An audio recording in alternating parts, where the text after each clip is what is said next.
Let us pray. God of joy, we delight in this new day and new beginning. As you conduct a spiritual EKG of our hearts, you know that some are jubilant and others are jittery. Some wonder how they were even accepted into Duke, while others are pretty confident that Duke made the right decision to accept them. Some miss home, and others are relieved to finally be away from home. Whatever our state of mind, may we experience strength for today and bright hope for tomorrow. We receive the beauty of this great towering church as a foreshadowing of the beautiful journey ahead. Fill our days with the creative colors of stained glass windows, even as the southern thunderstorms roll. Let music fill our lives like cathedral organs amid the cacophony of violent refrains. Ignite our imaginations to rise to heights far beyond these chapel ceilings. And as we sit in the wooden pews or touch the hallowed stones, help us to remember the past with an eye toward the future, recalling all of those who've made it possible for us to be here and who've surrounded us with love. Let love be our guide as we embark on this new educational pilgrimage, so that as we learn, discover, and serve, we would leverage knowledge for the common good of the world, and by doing so, become more fully human and whole in the process. Thank you for the faculty, administrators, staff, and students who will help us grow in mind and heart, such that this graduate incoming class would be an outgoing class that all remember because they knew what it meant to learn, live, and love in community. Amen. Please be seated.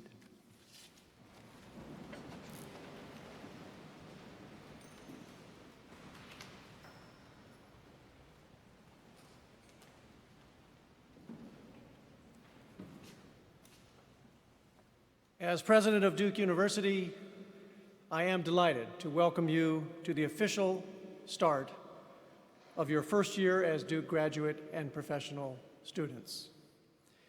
And since you're graduate students, this is not your first convocation experience, nor is it mine, not even today. This morning I gave a very different speech to Duke's new class of undergraduates, and though you both share a distinctively Duke curiosity and exceptional qualifications, I think I can go easier on the life advice this afternoon, particularly as it relates to roommate squabbles.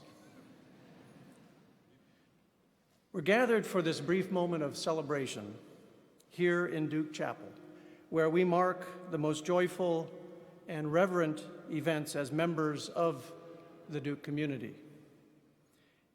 It's fitting then that you should start your Duke careers in this grand space, that we should welcome you through those massive doors and into the family of hundreds of thousands of Blue Devils who have sat in these pews before you.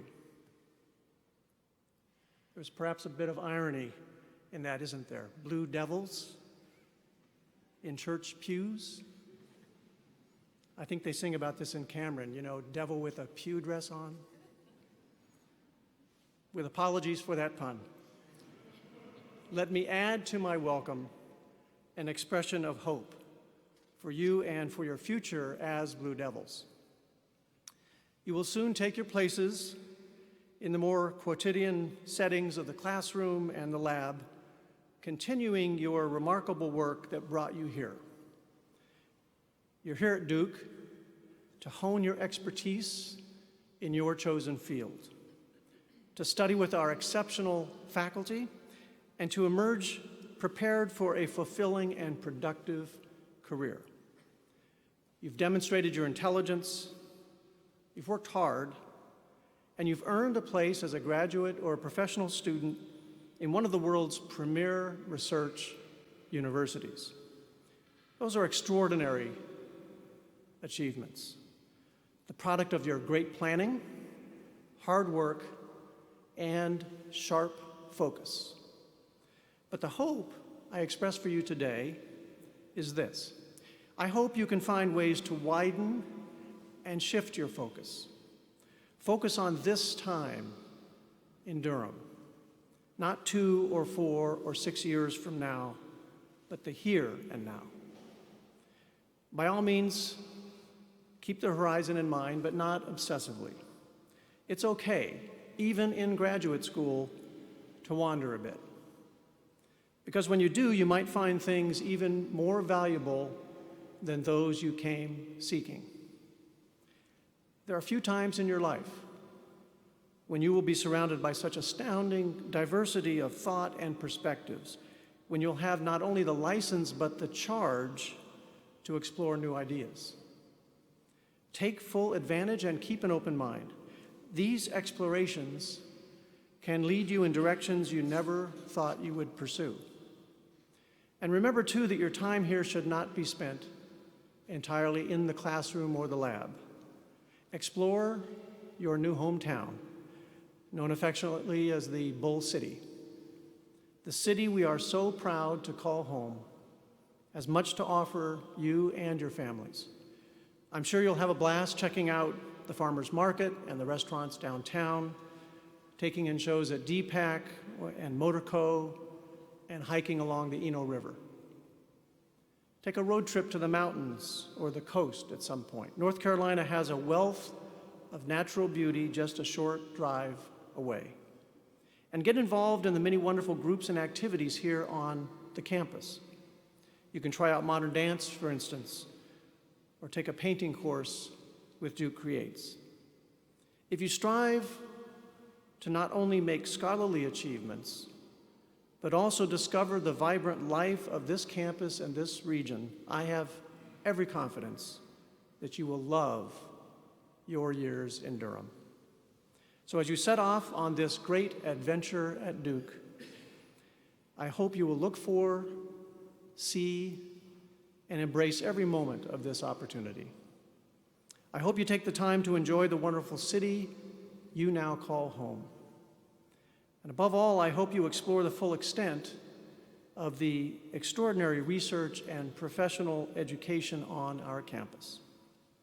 Look at your classes and your classmates, teachers, and this wonderful Durham community, not as steps to some other place, but as wonderful experiences in their own right.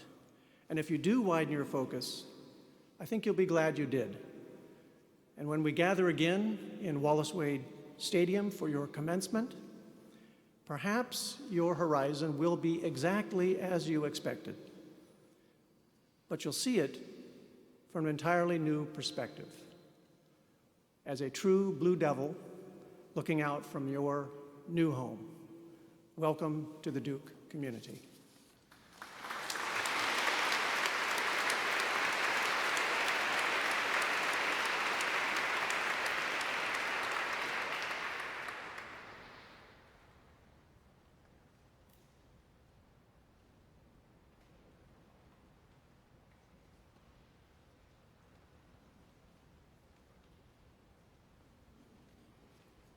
Good afternoon.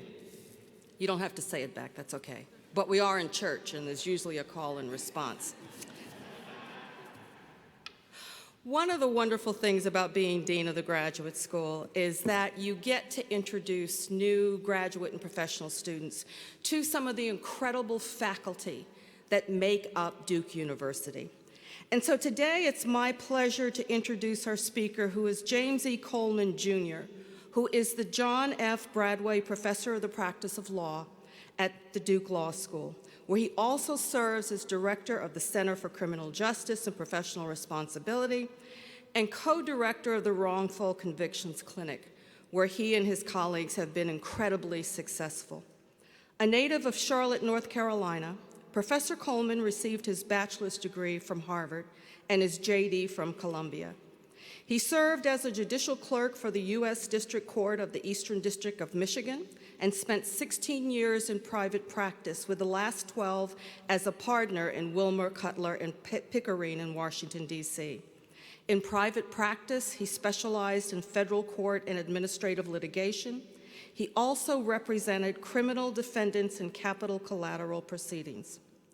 Professor Coleman also has a range of government experience, including 2 years as an Assistant General Counsel for the Legal Services Corporation, a stint as Chief Counsel for the U.S. House of Representatives Committee on Standards and Official Conduct, and a year as Deputy General Counsel for the U.S. Department of Education. Professor Coleman joined the Duke faculty full-time in 1996. He teaches courses on criminal law, wrongful convictions, and appellate litigation. His academic work centers on the legal, political, and scientific causes of wrongful convictions and how they can be prevented. I give you Professor James E. Coleman, Jr.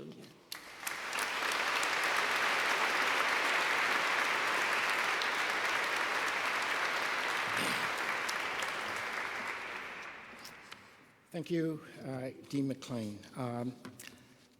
I attended college and law school in the mid-'60s and early '70s during a period of great turmoil in the country and the world, much like the period in which we live today. Major American cities were being burned to protest racial discrimination. Dr. Martin Luther King Jr. and Senator Robert F. Kennedy were assassinated.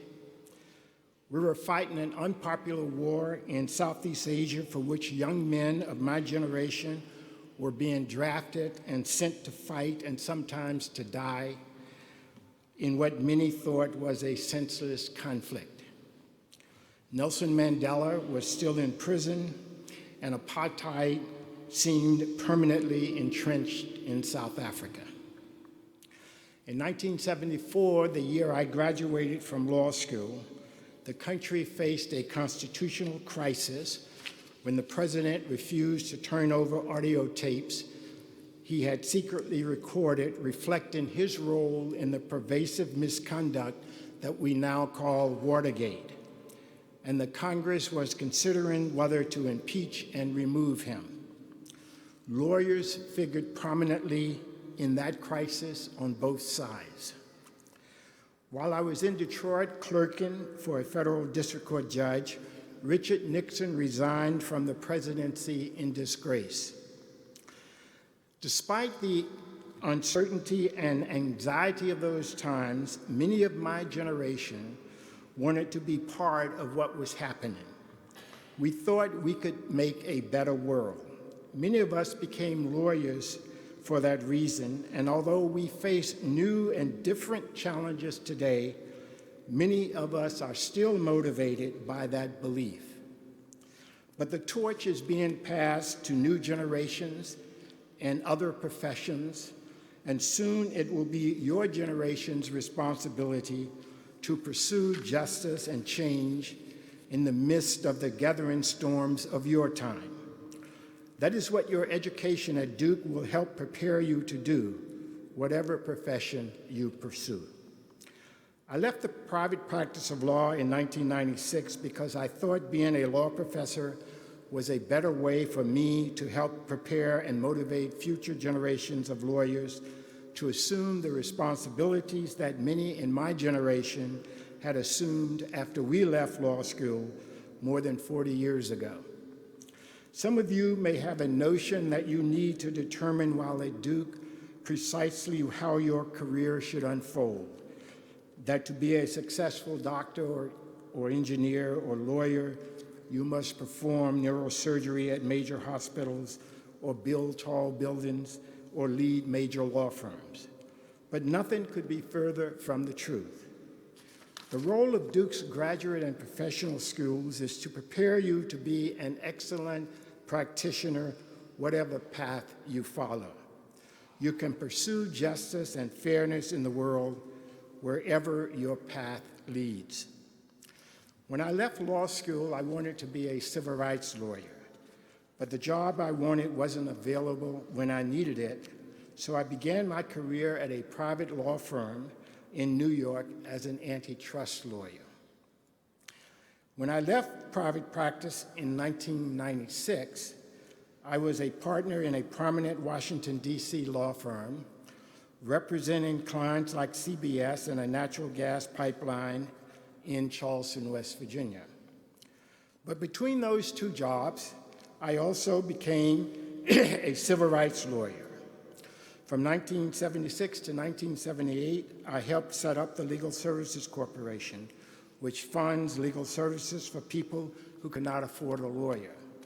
In 1978, I investigated 2 corrupt members of Congress. In 1980, I helped to organize the new United States Department of Education and provided advice to the Office of Civil Rights, known today for its enforcement of Title IX. And beginning in 1983, while at my law firm, I defended 2 inmates on death row in Florida, including Ted Bundy, whose execution I witnessed in 1989. There is no single blueprint to a meaningful career.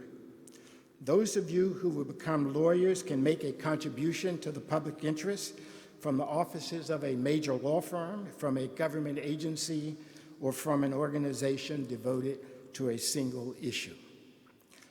My friend John Payton, who died several years ago, argued the University of Michigan affirmative action case in the Supreme Court while he was a partner in a major law firm in Washington. After that, he left private practice to become counsel director of the NAACP Legal Defense Fund, a job first held by Thurgood Marshall. John's wife, Gay McDougall, who graduated from Yale Law School, was executive director of the South Africa project of the Lawyers Committee for Civil Rights Under Law, which private law firms in New York and Washington founded in 1963 to help end apartheid in South Africa. On April 27, 1994, Gay had the honor of standing with Nelson Mandela when he voted for himself to be president of free South Africa. My point is that your career will evolve. What you do here and in the various jobs after you leave will be part of a process that will allow you to look back one day and only then determine what kind of career you had and to know that you made a difference. Former Senator Robert F. Kennedy gave a speech in South Africa in 1966 about the challenges facing young South Africans trying to eradicate the evils of apartheid in their country. He said the students faced 4 dangers that would be obstacle to change in their countries. I think every generation faces the same 4 obstacles, whether in South Africa, in Hong Kong, or here in the United States. First, the danger of futility. The belief there is nothing one man or woman can do against the enormous array of the world's ills, against misery and ignorance, injustice, and violence. Second is the danger of expedience, the notion that your hopes and beliefs must bend before immediate necessities, that before you can help others, you must first provide for yourself by establishing your career, and only then look for ways to help others. Third is the danger of timidity, not having the courage to withstand the disapproval of your fellow students, or the censure of your colleagues, or even the wrath of your country. Senator Kennedy told the South African students that moral courage is more rare than bravery in battle or great intelligence. Yet, he said, it is the one essential, vital quality of those who seek to change the world which yields most painfully to change. The 4th danger that Senator Kennedy identified was comfort, the temptation to follow the easy and familiar paths of personal ambition and financial success so grandly spread before those who have the privilege of education. Duke will help you identify when these obstacles stand in the way of you making a difference in your career. We do this every day at the law school, in our clinics, our externships, and our pro bono activities. But whether you are in the law school or the graduate school or some other professional school, you will be taught by faculty who themselves navigated these dangers in their own lives and helped to shoulder the responsibility of their generation by dedicating their careers to the education and training of students like you. I once wondered why the role model for the heroic American lawyer was Atticus Finch, a fictional character in To Kill a Mockingbird. As you know, he was a lawyer in a small southern town during the Depression. Atticus Finch is revered by lawyers because he defended Tom Robinson, a black man accused of raping a white woman at a time when mobs often bypassed the criminal justice system in such cases in favor of swift injustice at the end of a rope tied to a tree. And lawyers who interfered often did so at great risk to their lives and their careers. Today, we would not notice an Atticus Finch in a criminal case, nor would we think that what he did was especially heroic, if done today. The story today is commonplace in courtrooms all around the country. Lawyers step up to defend people like Tom Robinson.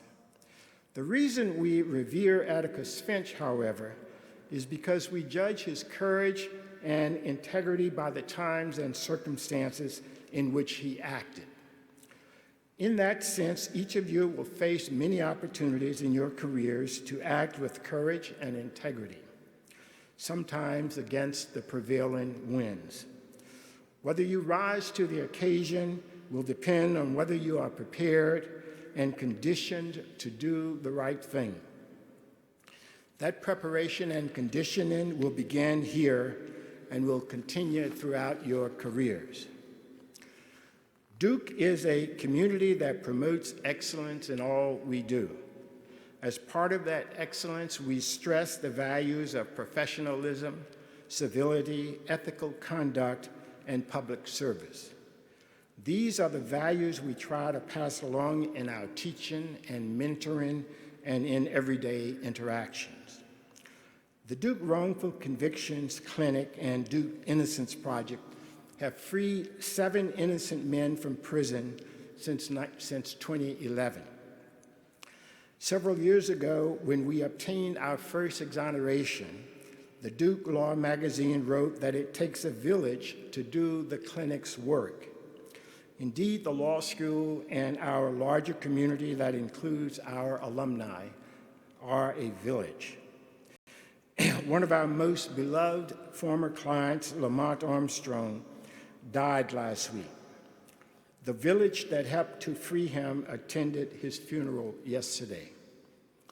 When Lamont was exonerated in 2012, after 17 years in prison for a murder he did not commit, the team of lawyers, students, and Duke alumni who had worked on his case over the years gathered in a Greensboro courtroom to witness the judge sign the order that would free our client. Before signing the order, however, the judge spoke directly to Lamont. What I wanted to tell you is judges put their pants on one leg at a time, just like you do. And every day we go to court hoping to do justice, wanting to do justice. And at the end of the day, we leave hoping that we did justice, but we never know. I believe that I do justice on a daily basis, but believing is not knowing. And I was telling a colleague earlier today, probably this is as close to knowing that I am doing justice as I will ever experience in my career as a judge. And it makes me proud to be a judge. It makes me proud to be a lawyer. It makes me proud to be a lawyer in this district where we have prosecutors and police officers who are committed to doing justice. and I am proud of your lawyers and those students who were at Duke who I understand are now lawyers. And it is my sincerely wish that your life will go forward in a positive manner from today. That was an Atticus Finch moment for the law students and alumni present in the courtroom that day.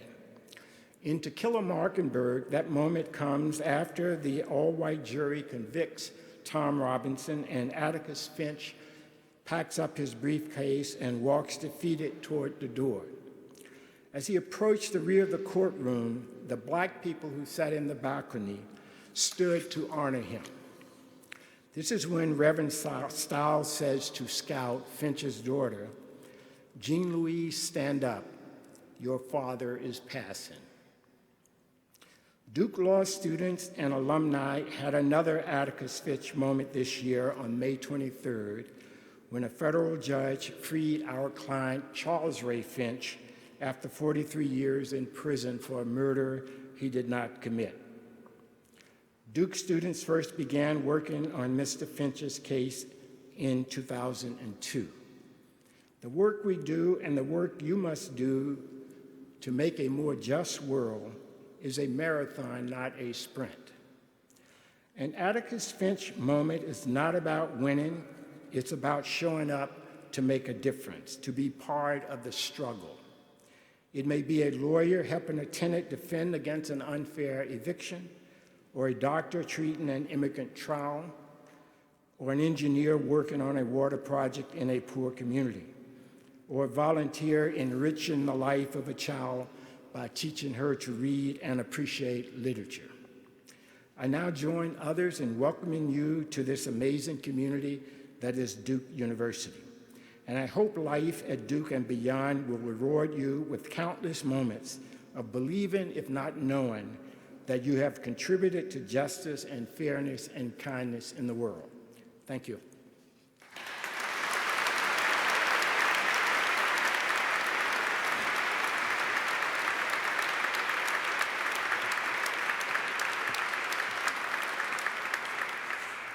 And now please join me in welcoming Anthony Monroe, the President of the Graduate and Professional School Council.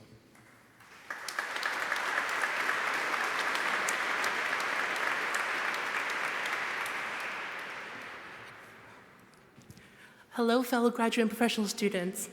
First of all, welcome to Duke University and congratulations. Making the decision, doing all the prerequisite work, and putting in all the effort for the application process for graduate or professional school is already an amazing accomplishment in and of itself and should be adulated.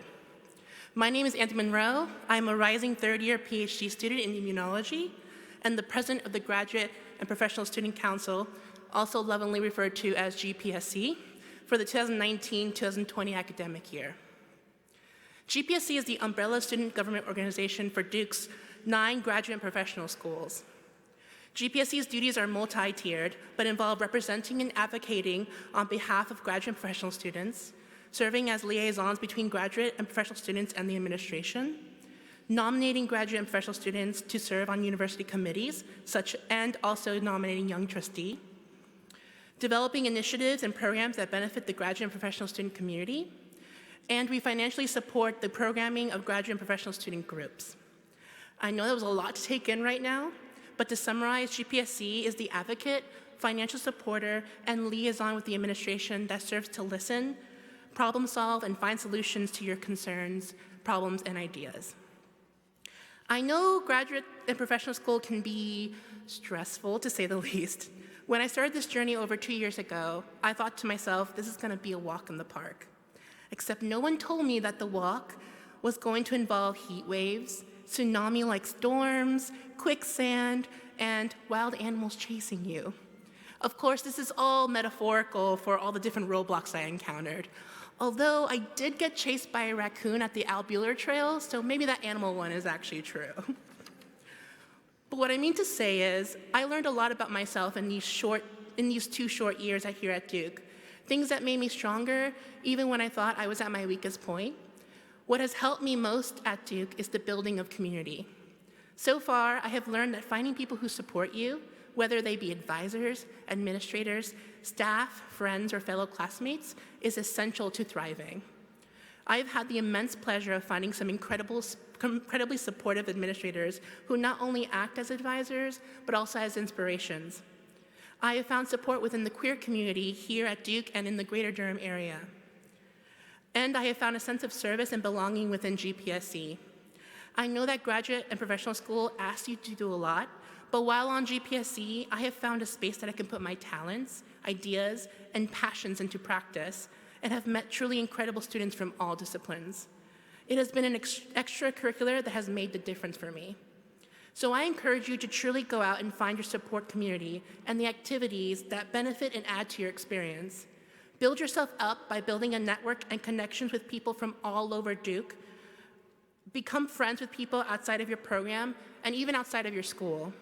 But most of all, never think you are alone, because support is all around you here at Duke. Thank you all so much, and if you have any concerns, comments, or questions, or you just want to say, hey, you did a great job, don't hesitate to send me an email. I'm always looking forward to hearing from you. Thank you.